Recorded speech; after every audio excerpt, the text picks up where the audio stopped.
When Rasulullah sallallahu alaihi wasallam reached near Khaybar fort, he prayed as Allahumma inna nas'aluka khaira hadhihi al-qarya. Ya Allah, we pray from you for the betterment of this region. La'atiyanna rayata ghaddan rajulan kararan ghaira fararin yuhibbullah wa rasulahu.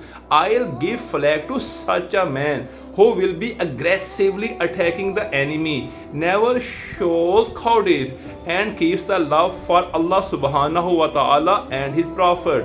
وَيُحِبُّهُ اللَّهُ وَرَسُولُهُ. Allah Almighty and His Prophet will also keep love for him. La yarju hatta yaftah Allahu ala yadihi. He will not return from the battlefield until Allah Almighty grants him success for the Muslim. On the next morning, the Holy Prophet sallallahu alaihi wasallam asked, Aina Ali ibn Abi Talib? Where is Hazrat Ali? Attendees submitted. There is pain in his eyes. When Holy Prophet applied his saliva in the eyes of Hazrat Ali, then the pain in the eyes of Hazrat Ali went away. Rasul Khuda tied his sword at the waist of Hazrat Ali, handed over him flag, and got him right on the horse.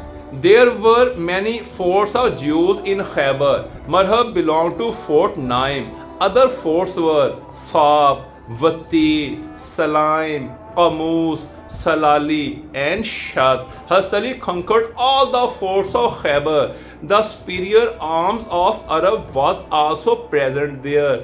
On 24th Rajab 7 Hijri, Hazrat sent to help the wrestlers Antar, Haris, etc. besides Marhab. After 39 days and on the 40th day, the Khaybar fort was conquered. After the victory of Fateh Khaybar, Hazrat didn't enter the fort Shat due to the presence of Jewish women and children.